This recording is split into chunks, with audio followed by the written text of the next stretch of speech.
All right, the wheels are coming off already. We're going to call the meeting to order. Order. Will the clerk please note those in attendance? All will be noted. Please rise. Before we say the Pledge of Allegiance, I'd like you all to join me in a moment of silence for the fallen Minneapolis police officer who lost his life in the line of duty.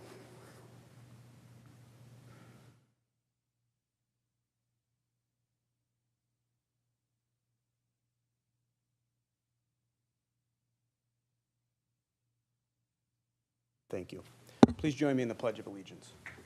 I pledge allegiance to the flag of the United States of America and to the republic for which it stands, one nation, under God, indivisible, with liberty and justice for all.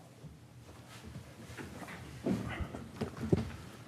right, we'll jump right into item 2A, minutes of the regular city council meeting for May 28th, 2024. I'd entertain a motion to approve those minutes. Second. We have a motion and a second. All those in favor say aye. Aye. Any opposed? Motion carries. Minutes are approved. Item 2B, minutes of the city council work session on May 28th, 2024. I'd entertain a motion to approve those minutes. So moved. Second. Motion is second. All those in favor say aye. Aye. Any opposed? Motion carries. The minutes are approved. Item 3, adoption of the agenda. We only really have one item. Are there any changes or corrections to the agenda? Seeing none, I'd entertain a motion to adopt the agenda. So moved. Second. Motion is second. All those in favor say aye. Aye. Any opposed? We have an agenda. Item 4, consent agenda. I'd entertain a motion to approve the consent agenda. So moved. Second. A motion is second. All those in favor of approving the consent agenda say aye. Aye. Any opposed? Motion carries. The consent agenda is approved. All right, before we jump into the small agenda, I want to introduce our new city attorney, Dave Anderson, who joins us from Kennedy and Graven. As you know, Mr. Gilchrist has moved on to other ventures, so we're sad to see him go. But I did have an opportunity to meet Mr. Anderson a few weeks ago, and I have every confidence we will be well served with his counsel, so we want to welcome him to the dais. And Mr. Anderson, if you have a few words to say, or if you could tell us a little bit about yourself, that'd be great. Sure. Thank you very much, Mayor, and thank you, Council, for having me and for everyone for being so welcoming. Like the Mayor said, my name is Dave Anderson. I'm a shareholder at Kennedy and Graven. I've been at the firm for, this is my 8th year, and prior to that, my entire career as an attorney, I've represented local governments and focused on that. But since my time at Kennedy and Graven, I've focused primarily on municipal law and helping cities. And so I really look forward to transitioning things and handling everything that the city may need, helping out and being your new city attorney. I know that Troy did a tremendous job. I know everyone was sad to see him move on. But I really hope there's absolutely no change in the level of services, and I don't think anyone will notice any difference other than there might be a different person sitting in this chair.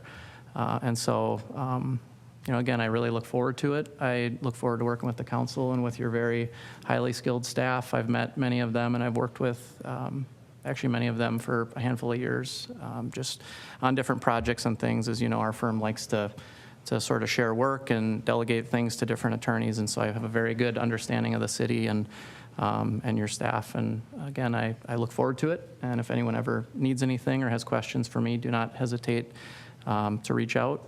And just about me personally, I live in Arden Hills, so not too far from here. I live with my wife, and we have 2 kids. When I'm not at city council meetings, I'm typically either at the baseball field with the boys or at the hockey rink. I coach both my sons, and so they keep me busy, as you can probably imagine. So I, again, look forward to it, and very excited and honored to be helping. So. Very good. Thank you. Welcome, and we look forward to working with you. All right, item 5, visitors and presentations. We have nothing scheduled. Item 6, public hearings, nothing scheduled. Item 7, unfinished business, nothing scheduled. Item 8, new business, nothing scheduled. Item 9A, trailer parking in Ward 2 neighborhoods. Mr. Coppy, whenever you're ready.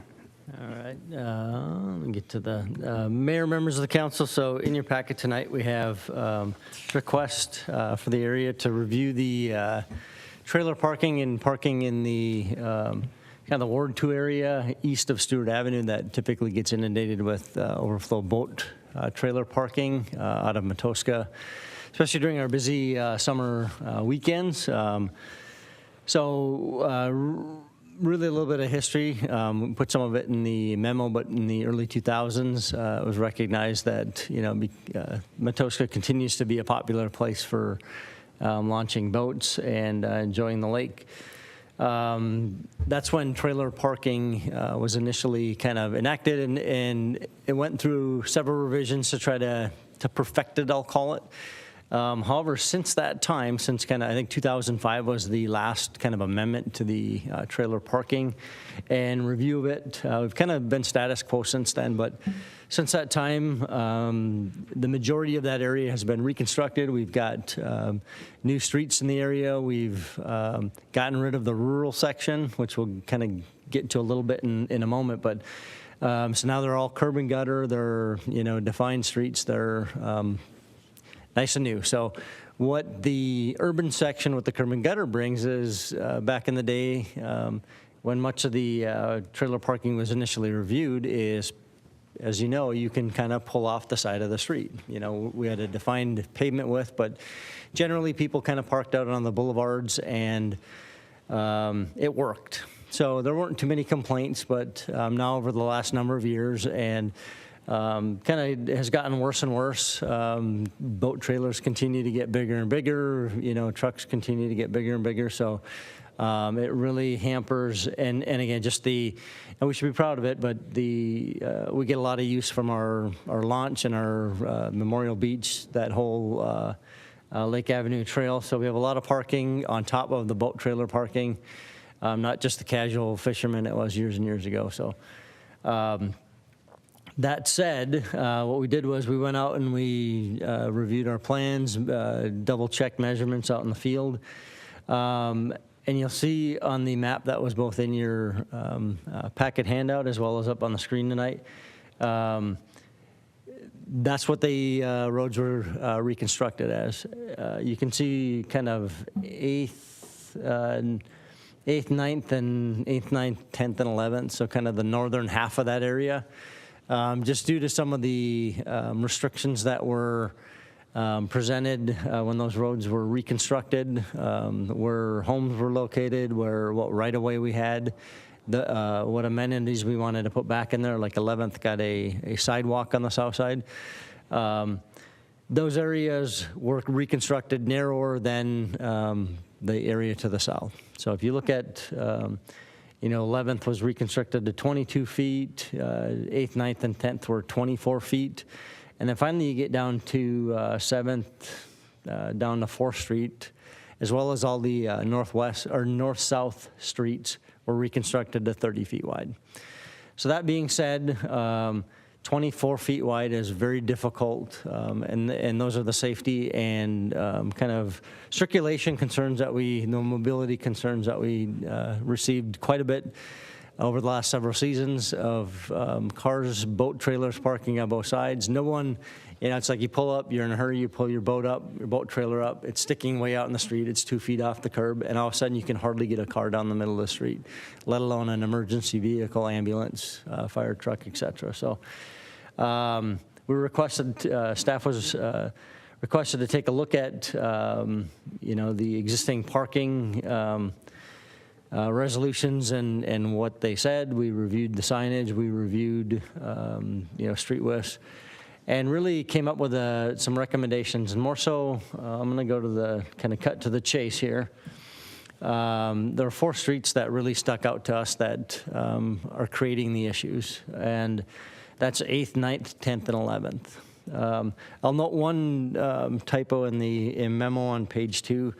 Under 10th Street, it should have said Moorhead Avenue to Johnson, not Lake Avenue, but it's shown correctly up on the map up on the screen. But so I'll kind of run down each street, kind of what the conditions are, and then kind of what we're recommending. So 11th Street, as the previous slide had shown, only has a restriction for Saturday and Sunday on the north side, but again, when you get parking on both sides, 22 feet, you can hardly pass a car down it. And that does get a lot of traffic from the west coming off of 61, people trying to get to Memorial Beach, so that's a pretty highly used roadway. But with the sidewalk on the south side, we still feel it's important to maintain some parking along there. People can get their kids out, park on there, step out on the sidewalk and walk to Memorial Beach. So staff would recommend for 11th Street that we sign the north side, no parking all times, just to maintain that traffic flow. The south side would be allowed parking, but no boat trailers. Not that we get a lot of boat trailers up that far, but just in the event that it does. 10th Street, I'll kind of summarize the 8th, 9th, and 10th. Due to the 24-foot width, we would recommend that one side be the no parking on the north side and no trailer parking on the south side. So really restricting it to passenger vehicles only, 8th, 9th, and 8th to 11th, and getting rid of any overflow trailer parking that would happen to get that far north. Not that it does often. There are some folks that live in the area that do have boats that oftentimes will park out on the street. The city does have, I'm not going to quote the ordinances for, how long boats can, and different things can park out on the street, but to be attached to a vehicle and so forth. So that's kind of what we boiled it down to, kind of open it to discussion that council would have or questions you have of me. But again, 7th Street down to 4th, as well as the north-south streets are fairly adequately wide enough to park on both sides, even with trailers limited to just the one side, and there still is generally enough room to pass two vehicles, enough driveways where there's gaps and things like that, but they're not restricted like 8th, 9th, 10th, and 11th are. So I'd be happy to answer any questions or that council might have. Thank you. I got a couple questions to kick things off. So is the problem boat trailer parking or parking in general? Because we're talking about making a switch to just no parking all the time. And my concern is people that live on the north side that have guests over. So is it just limited to boat trailers, or do we have a broader issue of just parking in general, and therefore it's good policy to do that? Broader issue, the mayor, members of the council, the 24 feet wide. When you look at parking lanes, we typically stripe them 8 feet wide. So that leaves, so if we allow parking on both sides, that leaves you 8 feet down the center. That's a challenge. Councilmember Engstrand's, former fire, but that's a hard thing to get an ambulance, fire truck, public safety vehicle down. And that was some of the concerns. And some of the concerns were, during some of the events that we have in the summertime, that cars were parked so tight in there that we couldn't get anything down those roadways. So it goes broader than that. Even if you have two cars or a boat trailer and a car parked, side by side, 8 feet's pretty tight. And then if it's, during busy times, there's not enough driveways where you can kind of weave in and out and give people gaps. So it really becomes just a general parking issue. Traffic in the area generally isn't like, I get it, during the summertime it can be high. You get higher volumes. Typically people aren't, crazy racing up and down the streets when it's that busy. So there's, from a safety standpoint, looking at some of the, broad review of the area, there's not a significant, there's not like a huge history of, pedestrians being struck or anything like that. So it's pretty safe overall. If somebody has to, is it a little bit inconvenient to have to walk across, park and walk across the street? Absolutely. But just from an overall mobility of the area, getting public safety vehicles down, it's a overall parking issue, having it on both sides. Okay. One of the staff recommendations was sending out letters and then inviting folks to a public hearing.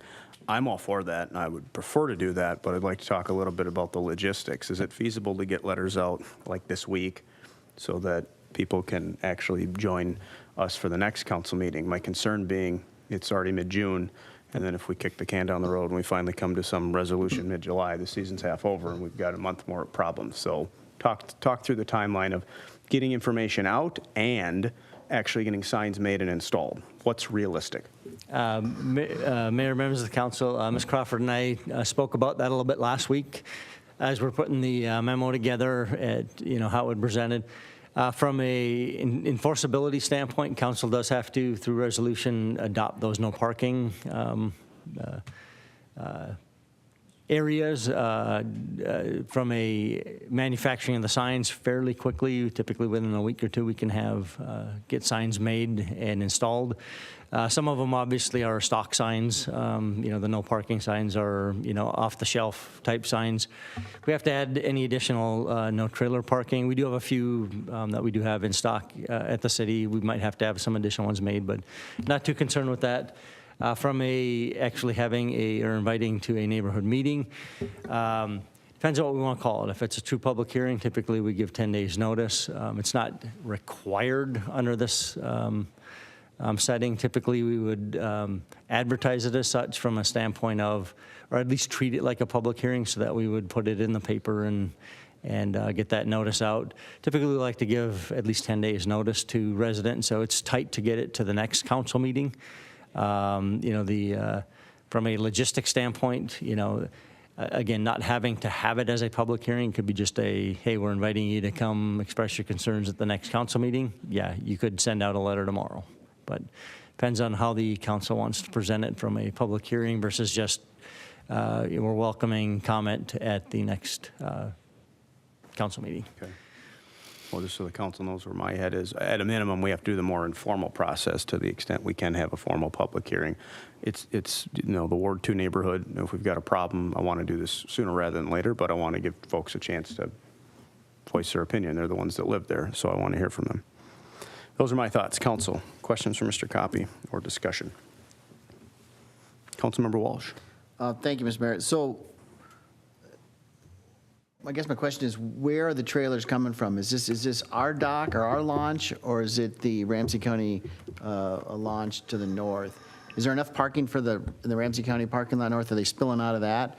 Is that okay, or is this like the city launch? Mayor, members of the council, we're generally seeing it from our launch. If you go down there, we have relatively few spots for, actually boat trailers to park.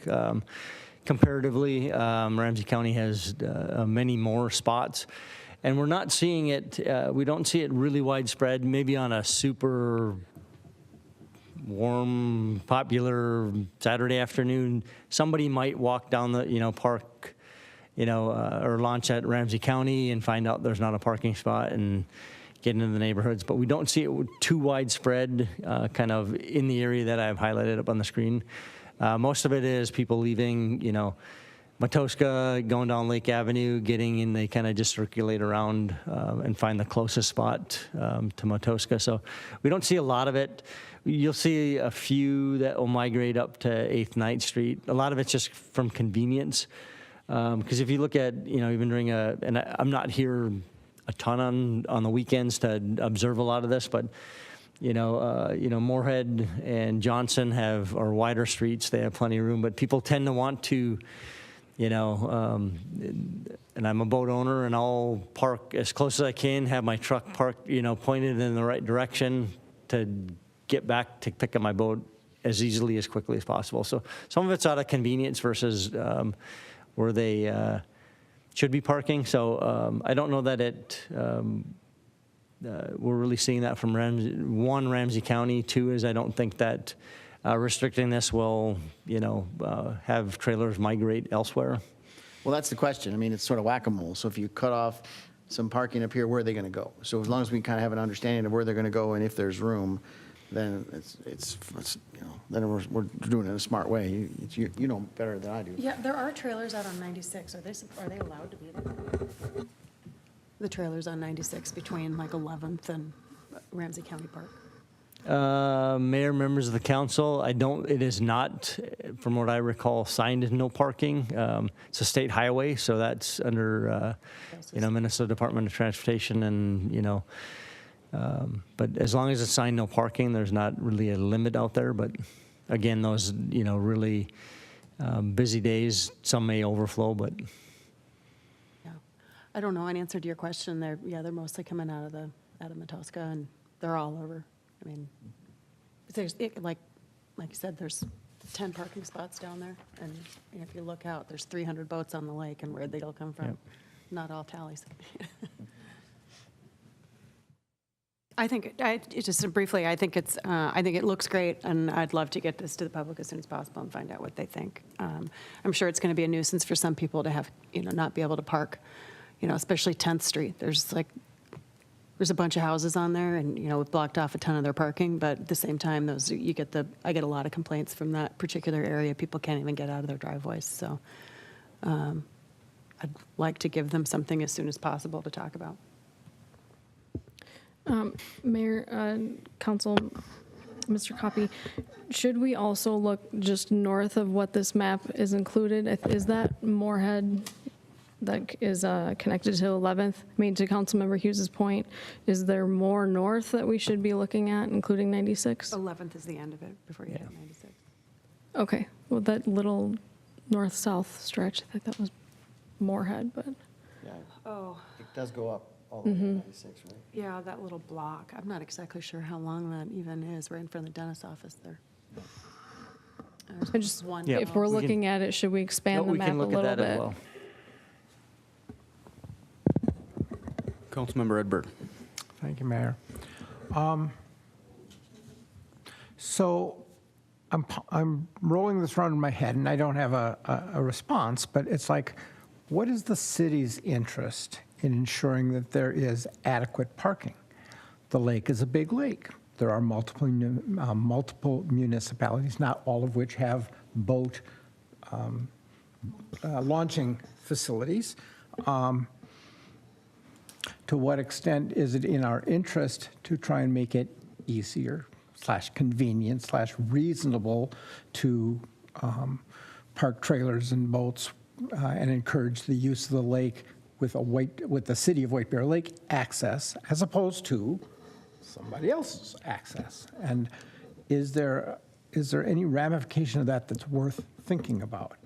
I can imagine that there are a number of enterprises in the city that would say, hey, it's in our interest to have more foot traffic, more general citizen and visitor traffic. So we want to have adequate and reasonable parking facility in the city because that creates an economic activity. Okay? I don't know that that's the case, but I can picture that. I don't think I'm crazy. And beyond that, I'm not quite sure, other than the livability of our city for our residents is to me, an overriding question. So I don't know if there's any aspect of that that's worthy of our consideration. And the last question, Mr. Copy, for you would be, did we screw up by not making those, when we reconstructed them, making them as narrow as we did? Did we have any other choices? Do we have any installer, repaver regrets? Mayor, members of the council, the first part of your question, I will defer. I'm not sure from a Totally fair. marketing standpoint how we, maybe outside of my wheelhouse. As far as the reconstruction of those roadways, limitations, like I said, right away, things that, again, very old platted area that you're trying to accommodate many different things from, what was I going to say, even, I'll call it grandfather than setbacks on garages where had we made the road wider, you couldn't even park a car in the driveway or things like that to kind of limit people's property. And we're dealing with an older area. So certain things you just have to kind of deal with. Otherwise, we would, if we would have done that, we actually would push more parking out into the street because now people can't park a car or two in a driveway. They don't have enough length. The right-of-way might not have been there. Some of it predates me from some of the design decisions there, but a couple of the streets that I was involved in, that was the case where right-of-way or, those constraints where houses were placed on lots, we didn't have the setbacks we did, that we do today. You just kind of, back in the day, you platted a lot, you got it, you built where you wanted to on it from property line to property line, that was yours, and we didn't have the robust inspections and zoning and, code enforcement and things like we have today. So we fit them in to fit the conditions. I know 11th Street had, could have been probably done wider. The decision was at the time, council and staff recommended putting a sidewalk along there due to the proximity of Memorial Beach and the park and safely, with the amount of traffic on 11th Street entering the area to get people safely off the roadway and to the park. So that limited that a little bit more than even, 8th, 9th, and 10th. So, but there are constraints that I don't know that we would have been able to reconstruct much wider than they are. Cool, thank you. Councilmember Edberg, to your point, I'd like to kick that around. I think it's a fair point. Does it spur economic activity for restaurants or other places, and do we have an interest in that? I suspect, and I'm happy to be corrected or told that I'm wrong, which is why when we have a public forum, it's not just the residents, it's business owners too that have an interest in this. I suspect if the culprit is boat trailers, that just being someone who spends a lot of time on the lake, you largely pack your food, go on the lake, leave. I don't see a lot of boat trailers parked along 4th, for example, to stop at Manitou Station or things like that. But that's a fair point. Kowalski's Freedom, where you pick up food, there might be some cross traffic that if they can't get their boat on the lake, they might turn around, and that could have a negative effect. On that note, I think our primary concern should be with quality of life for the homeowners and the people that live there, first and foremost. But that's a good point, and I think that should be part of the discussion as we deliberate this. Any other thoughts on this? Well, I think if I'm reading the room right, then at the next council meeting, we'd like to see a resolution brought back with what the city recommendation is. We'll have some discussion centered around it, and to the extent that we can facilitate formal public hearing, that'd be preferable, but at a minimum, let's at least promote it and communicate. Ms. Crawford. Thank you, Mayor. There may not be enough time for the paper deadline to publish a formal public hearing by the next council meeting date. I have to look at the dates. So if that's the case, do you want us to push it to the first July meeting, or do you want to have an informal public comment period? I think it's time sensitive. We truly do have a problem, so I'd rather it be more informal, and I'm saying here tonight, and we can communicate otherwise. Noticing the formal public hearing is the gold standard, but I'm telling the community now, I want to hear from residents, and we'll facilitate whatever public forum we need to hear from the relevant stakeholders so that we can deliberate this properly. Make sense? Yes, thank you. Perfect.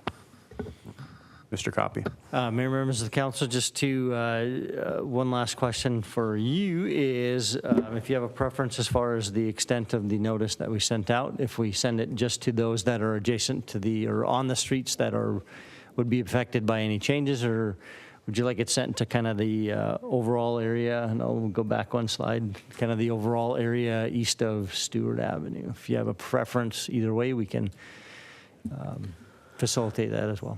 I think wider's better, because other than just the homeowners, the people that maybe live a couple blocks south on 5th or 6th but are walking or biking and observe it and see it, those are people that have maybe some informed opinions on this. So we don't need to, blunderbuss the whole downtown area, but certainly, expand outward beyond just the streets that we're talking about making changes to. Yep. And then I mean, the council can weigh in. I would defer to staff's good discretion based on that, how far we want to go. Councilmember Edberg.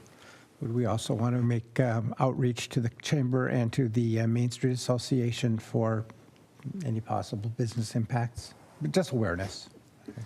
I think that's fair. And if you can hit those kind of two entities and then go from there. I wouldn't go much further than that. I'd allow them to communicate with their members and make whatever choices they want. But all right. Are we good on that topic? Our only topic? All right, item 10, communication from the city manager. Ms. Crawford, do you have anything for us this evening? Mayor, members of the council, thank you.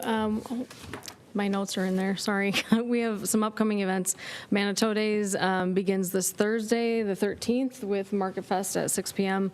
I was going to add a note about the parade and beach dance, which are Friday. So meet here at City Hall at 6:10 on Friday to be in the parade, and the beach dance is after that. So, but there's a lot more information that would take me all night to list, so please visit those websites. And then we have a South Shore and Lake Links Trail ribbon cutting on Thursday, June 20th at 3:30 p.m. at Bel Air Beach. If the City Council can please attend that. That was a significant project for staff in partnership with Ramsey County, and to finish we're almost 100% finished with our portion of the trail. So that's exciting. And then Fridays with Firefighters, the first one for this summer is Friday, June 21st from 10 to noon at the South Fire Station. I think I have one more slide. And here's what I was going to share last time. So we are sharing our hometown pride, and have these magnets and stickers available for sale, with proceeds going to our flower fund. So you can buy them here at City Hall, at any of our front desk counters. Cash is preferred, but we do take cards. So here's my little sticker here and my magnets in my office, but they're pretty cute, and former Councilmember Jones helped us get that artwork up. So please, everybody, go buy one. So help support our flower fund. And then a reminder for the City Council, tomorrow we have a tour with the Planning Commission of the Lochner at 5:30. If we can just meet in the parking lot at the Lochner, we'll get started right away. And then I will not be at our next City Council meeting. I will be out of town. I know the first council meeting. Oh, thanks, Councilman Rangstrand. First council meeting I'll miss in my career so far, 10 years. So feels a little odd, but Rick will do just fine.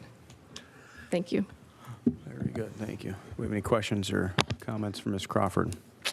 Seeing none, I would entertain a motion to adjourn. Do I have a second? Second. All those in favor say aye. Aye. We're adjourned.